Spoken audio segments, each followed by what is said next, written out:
Сәлеметсіздер ме, құрметті білім алушылар? Қазақ әдебиет сабағына қош келдіңіздер.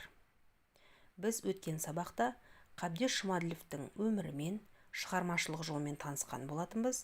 Енді бүгін Қабдеш Жұмаділовтің Тағдыр романына тоқталамыз. Жалпы Тағдыр романы туралы зерттеуші Елеукенов былай дейді: Тағдыр ұлтжанды қаһарманды биік өреге көтерген роман. Ол қазақ әдебиетінің өз қойнауынан шыққан туынды.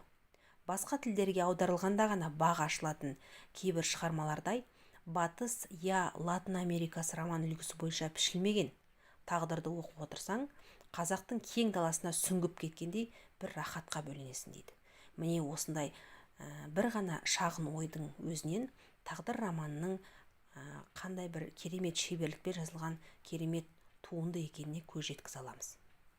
Қабдеш Жұмаділовтің Тағдыр романы жалпы тарихи роман. Олай дейтініміз, романда екі империяның, Алаштың ата қонысы болған Сайын даласын екіге бөліп, шекара сызығын жүргізген кезең арқау болады.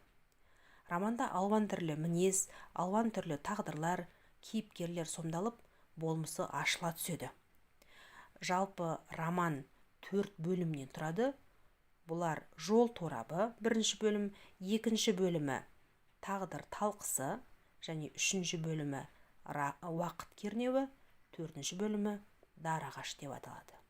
Романның негізгі кейіпкері Демежан және Демежанның маңайында жүрген басқа да кейіпкерлер арқылы роман қызу талас тартысқа, шиеленіске толы. Романның бірінші бөлімінде Шәуешек аймағы губернаторының тілмәші Демежанның халық тағдырының өз пайыммен бағамдаған сәттері баяндалады. Жалпы роман 1988 жылы жазылған. 1990 жылы романға Абай атындағы мемлекеттік сыйлық берілді.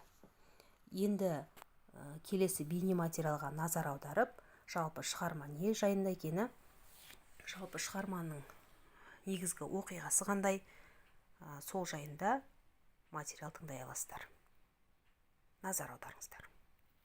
Тағдыр романы 1988 жылы жарық көріп, 1990 жылы Абай атындағы мемлекеттік сыйлыққа ие болған. Роман 1884 жылғы Шәуешек хаттамасында бекітілген Ресей патшалығы мен Цин империясы арасындағы шекара бөліс туралы. Бұл оқиға екі алып империя арасындағы жер бөлісі ғана емес, Шығыс Түркістанды мекен еткен қазақ халқында екіге айырған тарихи оқиға болды. Жазушы осы кезеңде шекараның арғы бетінде қалған халықтың тағдырын тақырып етіп алған. Романның бас кейіпкері Демежан тарихта болған тұлға. Жазушы ел үшін қызмет етіп, жанқиярлыққа барған адамның өмірі арқылы бүкіл бір кезеңдегі халықтың тұрмыс тіршілігін бейнелейді. Ол тек қазақ халқына тән жақсы қасиеттерді, әдемі дәстүрлерді, әдет ғұрыпты ғана емес, сол тұстағы қазақ қоғамында орын алған алауыздық пен рушылдық секілді қасиеттерді де шынайы көрсете алған. Роман композициясы 4 бөлімнен және эпилогтан тұрады. Алғашқы жол торабы атты бөлімінде Демежанның шаңырақ көтеріп, шекара комиссиясы құрамында қызмет етуі, билікке араласуы, оқуы, ізденуі, ой өрісінің өсуі сипатталса, тағдыр талқысы атты екінші бөлімінде Демежанның жеке өміріндегі қиындықтар, әкесінің өлімі, ағайын арасындағы алауыздық баяндалады. Уақыт керуен деп аталатын үшінші бөлімі Демежанның ұлт үшін істеген азаматтық істерін арналған. Соңғы дар ағаш атты 4-ші бөлімінде Демежанға жазықсыз жала жабылады да дарға асылады. Романның қысқаша сюжеті осындай. Шығарма тауын тек роман кейіпкерінің басынан өткен жайлар, оның есею, кемелдену, өсу жолы деп қана түсінбей, көшпелі тіршіліктен отырықшылдыққа бет бұрған тұтас бір халықтың тағдыры деп түсіну керек. Елім айлап еңіреген, бодандық қамытын киген халықта өзге ұлттармен тең дәрежеде тұратындай өркениетке жеткізсем, өзіне өзін биетсем деп көксеген жанның өзек жарды армандары романның басты идеясына айналған. Құрметті білім алушылар, бүгінгі сабақты толық түсінді деп ойлаймын.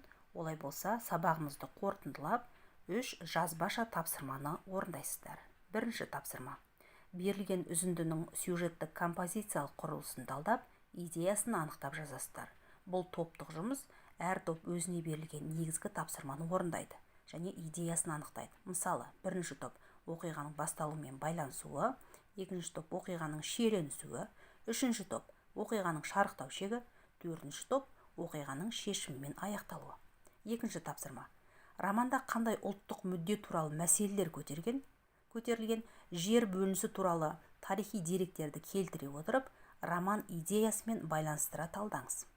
Үшінші тапсырма. Романдағы басты кейіпкерлерге мінездеме бересіздер. Енді осы тапсырманың үшеуінде толық орындау үшін сіздер әдебиет оқулығын оқисыздар, хрестоматияда берілген романның үзіндісімен танысасыздар, немесе кітап KZ сілтемесіне өтіп, тағдыр романның аудио нұсқасын тыңдай аласыздар, немесе романды толық оқып шығуға мүмкіндіктеріңіз бар. Сонымен қоса, қосымша материал ретінде YouTube сілтемесін көрсетіп қойдым. Сол сілтемеге өту арқылы роман туралы тағы да бейне материалмен таныса аласыздар.